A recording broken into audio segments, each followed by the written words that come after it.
ആണ്ടവരുടെ നാമം മഹിമപ്പെടുമാറാകട്ടെ. ആണ്ടവർ നമുക്ക് പിന്നെയും ഒരു കർത്തൃ ദിവസം കൂടെ നൽകിയിരിക്കുക. ആണ്ടവർ നൽകിയിരിക്കുന്ന കർത്തൃ ദിവസത്തെ നമുക്ക് സ്തുതിക്കാം, നമുക്ക് വന്ദിക്കാം. നമുക്കിന്ന് എപ്പിസോഡ് 134 താൻ നമ്മൾ വാസിക്കുന്നത്. എപ്പിസോഡ് 134 അതിൽ നമ്മൾ എന്നാ വാസിക്കുന്നത് എന്ന് ഫിലിപ്പിയ ലേഖനം 3:20 താൻ നമ്മൾ വാസിക്കുന്നത്. ഇത് ഞാൻ ചൊല്ലിയത് മാതിരി ഇത് ബൈബിൾ സ്റ്റഡി താൻ. അതായത് നമ്മൾ വചനം ഓരോ വാക്യം പ്രതിവാക്യമായിട്ട് നമ്മൾ ചിന്തിച്ച് അതിൽ നിന്നും നമുക്ക് നമ്മുടെ ജീവിതത്തിൽ கிடைக்குമോ, അത് ഫലം கிடைக்குമോ അത് എടുക്കാൻ വേണ്ടിത്താൻ നമ്മൾ വാസിക്കുന്നത്. ദൈവവചനം നമ്മൾ വാസിക്കുമ്പോൾ നമുക്ക് അതിൻ്റെ പ്രതിഫലങ്ങൾ നല്ലപോലെ கிடைക്കും. നമുക്ക് അതിന് ഉദാഹരണമായിട്ട് നമ്മൾ എന്നാ ചൊല്ലുക, നമ്മൾ ഒരു മരം നട്ടാൽ അല്ലെങ്കിൽ ഒരു ചെടി നട്ടാൽ അതിൻ്റെ ഫലം കിട്ടാൻ വേണ്ടി നമ്മൾ എന്നാ പണ്ണും, നമ്മൾ അതിനെ ഓരം കൊടുക്കും, അതിന് തണ്ണി ഊത്തും, അതിന് വേണ്ടി എല്ലാ കാവലും നമ്മൾ പണും. എന്തിന് താൻ അതിൽ നിന്ന് ഫലം கிடைക്കണം. അന്നേരം ഫലം கிடைക്കാൻ വേണ്ടി താൻ ഈ ദൈവവചനം നമ്മൾ പഠിക്കുക. അതിൻ്റെ മണ്ണ് മാന്തി അതിന് നമ്മൾ ഓരം കൊടുത്തില്ലെങ്കിൽ എന്നാ പറ്റിയിടും. ഓരം കൊടുത്തില്ലെങ്കിൽ അത് വളരാതെ അതിനെ പുഷ്ടി കാണാതെ അല്ലെങ്കിൽ അതിന് ഫലം கிடைക്കാതെ. അതിൻ്റെ ഫലം கிடைക്കണമെന്നുണ്ടെങ്കിൽ അതിന് തണ്ണിയും കൊടുക്കണം, അത് മണ്ണെല്ലാം ഇളക്കണം, അതിനകത്ത് ഓരം കൊടുക്കണം, അതിനെ കാപ്പാക്കണം. അതിനെ എല്ലാം കാപ്പാത്താൽ മാത്രമേ അത് നമുക്ക് ഫലം തരും. അതേപോലെ തന്നെ വചനം പഠിക്കുമ്പോൾ നമുക്ക് എന്നാ கிடைക്കും, നമ്മൾ ദൈവത്തിന് ഫലം കായ്ക്കും. അന്നേരം ആണ്ടവർക്ക് ഫലം കായ്ക്കണമെന്നുണ്ടെങ്കിൽ നമുക്ക് എന്നാ പറയണം, നമ്മൾ ആണ്ടവർക്ക് ചിത്തമായ രീതിയിൽ വചനം വാസിച്ച് പഠിച്ച് അത് ഗ്രഹിച്ച് അത് നമ്മുടെ ജീവിതത്തിൽ നമ്മൾ ഉപയോഗിക്കുമ്പോൾ അത് നമുക്ക് ഫലം கிடைക്കും. അത് നമുക്ക് ഓരം പോലെ അല്ലെങ്കിൽ ഇത് ഫെർട്ടിലൈസ് പോലെ താൻ. അതായത് വചനം നമുക്ക് ഫെർട്ടിലൈസ് ചെയ്യുക. അതായത് നമുക്ക് അതിന് വേണ്ട ആരോഗ്യം കിട്ടുവാൻ വേണ്ടി അല്ലെങ്കിൽ നമുക്ക് ശക്തി ലഭിക്കാൻ വേണ്ടി ശക്തി ലഭിച്ചിട്ട് ദൈവത്തിന് പ്രയോജനമാവുന്ന രീതിയിൽ ഫലം കായ്ക്കേണ്ടി വേണ്ടി താൻ വചനം നമുക്ക് തന്നിരിക്കും. അതുകൊണ്ട് വചനം പഠിക്കുന്നത് എപ്പോഴുമേ നമുക്ക് എന്തിനെ പ്രയോജനപ്പെടും, അത് എപ്പോഴുമേ നല്ലത് താൻ. നമ്മൾ ഇന്ന് 20-ാം വാക്യം താൻ നമ്മൾ പഠിക്കാൻ പോകുന്നത്. അതിന് മുമ്പേ നമുക്ക് 19-ാം വാക്യം നമുക്കൊന്ന് വാസിച്ചിട്ട് അതിൽ നിന്ന് ഒന്ന് നമുക്ക് ചിന്തിച്ചിട്ട് നമുക്ക് 20-ാം വാക്യത്തിലേക്ക് നമുക്ക് പോകാം. 19-ാം വാക്യത്തിൽ നിന്ന് ഇങ്ങനെ சொல்லுது, അവരുടെ അവസാനം നാശം. ആരുടെ അവസാനം നാശം? നമ്മൾ നേരത്തെ വിചാരിച്ചാച്ചേ എന്നെ വിചാരിച്ചാച്ചേ നിങ്ങളുടെ വയറിന് വേണ്ടി താൻ കാര്യങ്ങൾ പണ്ണുമ്പോൾ അല്ലെങ്കിൽ നിങ്ങൾ ആണ്ടവർക്ക് വേല പണ്ണാതെ ആണ്ടവർക്ക് ചിത്തമല്ലാത്ത രീതിയിൽ നിങ്ങൾ വസിച്ചിട്ട് നിങ്ങൾ ആണ്ടവരുടെ മക്കളെ അല്ലെങ്കിൽ ആണ്ടവരുടെ സഭയെ ആണ്ടവരുടെ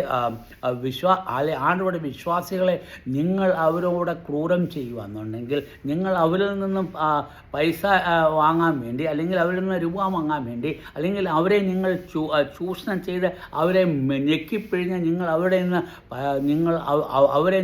ഞെക്കിപ്പിഴിയുകയെന്നുണ്ടെങ്കിൽ അത് എന്നാ പറ്റും?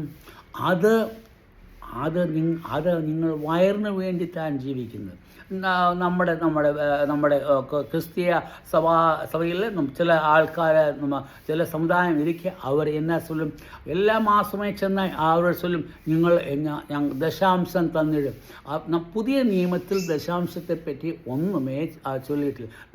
നമ്മൾ ആണ്ടവർ കൊടുക്കണമെന്ന് ചൊല്ലിയിരിക്കുക. എപ്പടി കൊടുക്കണമെന്ന് ചൊല്ലിയിരിക്കുക? ആണ്ടവർക്ക് നിൻ്റെ ചിത്തമനുസരിച്ച് നീ ദശാംശമല്ല അതിലും ജാസ്തി നീ കൊടുത്തിടണം. അതായത് ദശാംശം എന്ന് ചൊല്ലുന്നത് അല്ലെങ്കിൽ നമ്മൾ ദശാംശം എന്ന് ചൊല്ലുന്നത്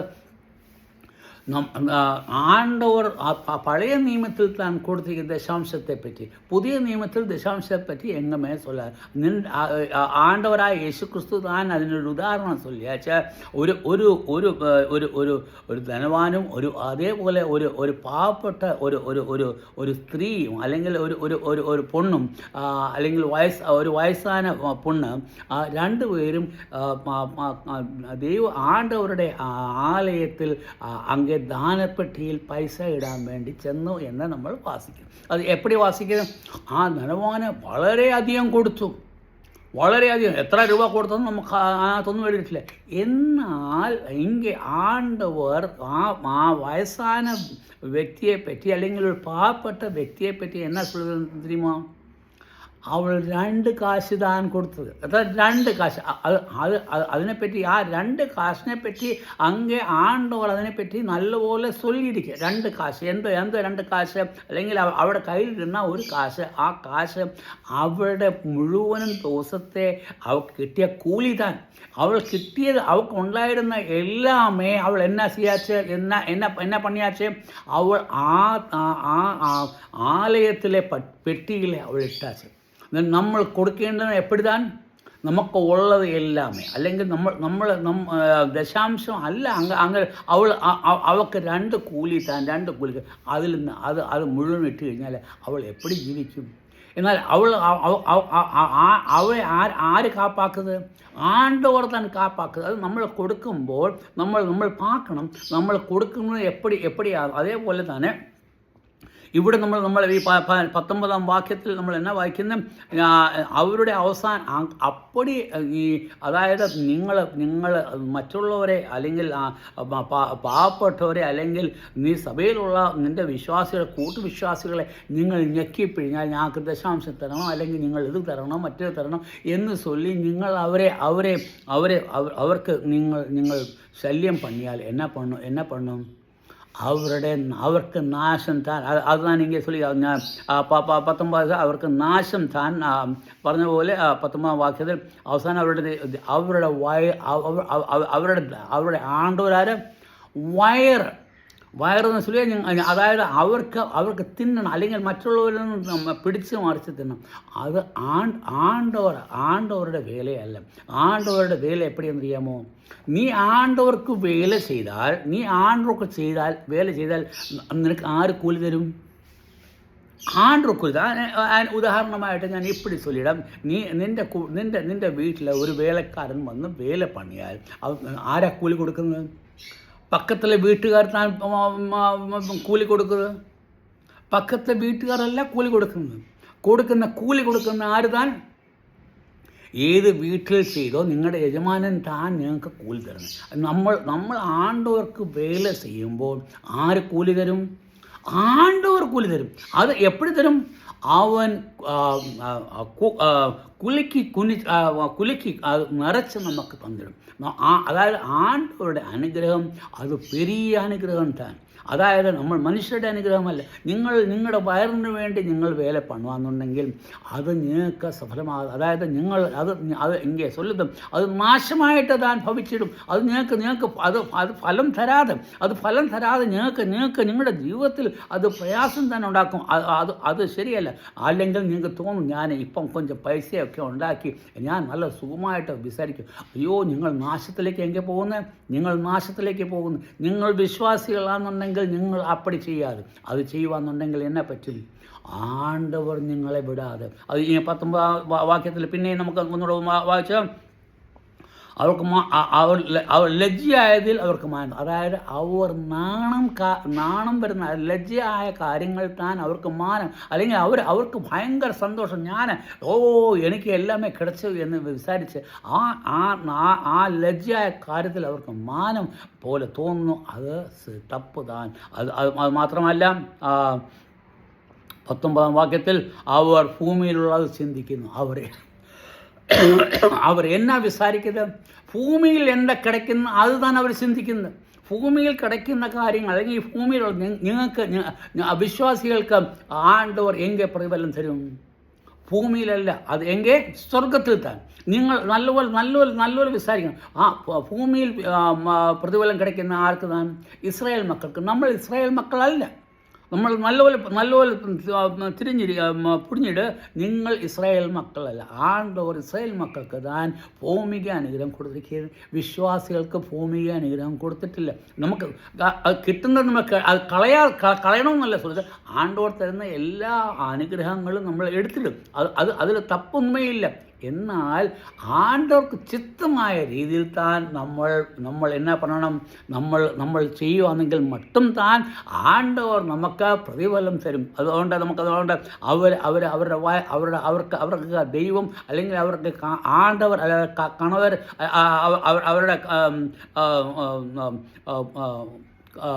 അവരുടെ ദൈവം അല്ലെങ്കിൽ അത് അല്ലെങ്കിൽ അവരുടെ ആണ്ടവരായിരുത്താൻ അവരുടെ വയർത്താൻ. എന്നാൽ 20-ാം വാക്യത്തിൽ നമ്മൾ എന്നാ പറയും?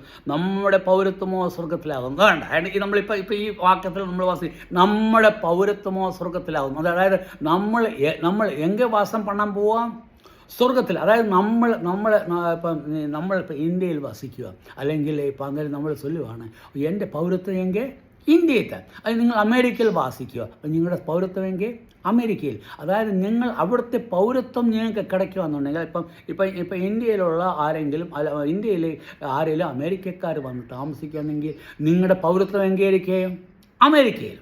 അല്ലെ ഇന്ത്യക്കാർ അമേരിക്കയിൽ പോയി വാസം பண்ணுവാന്നുണ്ടെങ്കിൽ നിങ്ങൾക്ക് പൗരത്വം കിട്ടിയില്ലെങ്കിൽ നിങ്ങളുടെ പൗരത്വം എങ്കിൽ ഇന്ത്യ താൻ.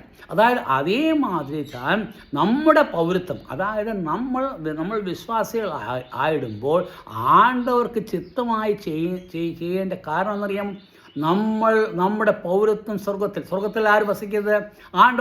ആണ്ടവർ താൻ വസിക്കുന്നത്. എന്നാൽ ആണ്ടവർ നമ്മളെ പാക്കുന്നത് എപ്പടി താൻ? ആണ്ടവരുടെ മക്കൾ താൻ. നിങ്ങളുടെ വാസസ്ഥലമെങ്കിൽ സ്വർഗത്തിൽ താൻ. 20-ാം വാക്യത്തിൽ നമ്മുടെ പൗരത്വമോ സ്വർഗത്തിലാകും. നമ്മുടെ സിറ്റിസൺഷിപ്പ് അല്ലെങ്കിൽ നമ്മുടെ പൗരത്വം അല്ലെങ്കിൽ നമ്മൾ ഏത് ദേശക്കാരെന്ന് ചൊല്ലിയാൽ നമ്മൾ സ്വർഗത്തിലെ ദേശക്കാർ താൻ. അവർ സ്വർഗം.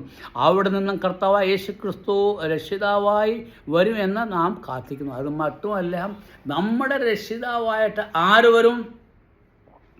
ആണ്ടവരായ യേശു ക്രിസ്തു താൻ വരും. അതായത് നമ്മൾ അവൻ്റെ സ്വത്താണെങ്കിൽ ആണ്ടവർ എന്നാ ചെയ്യും?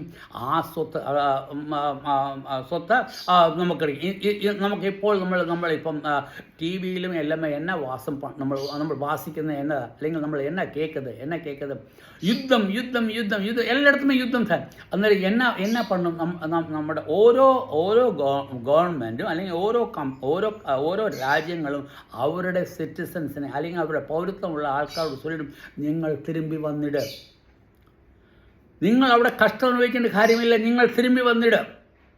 എന്നിട്ട് ഈവൻ എന്നെ പറ്റും അവരെ കൊണ്ടുവരാൻ വേണ്ടി ഗവൺമെൻറ് അല്ലെങ്കിൽ ആ രാജ്യം അവർക്ക് ടിക്കറ്റ് അയച്ചു കൊടുത്താൽ അല്ലെങ്കിൽ അവരോട് ആ രാജ്യത്തോട് പേശി അവരെ തിരുമ്പി കൊണ്ടുവന്നിടും.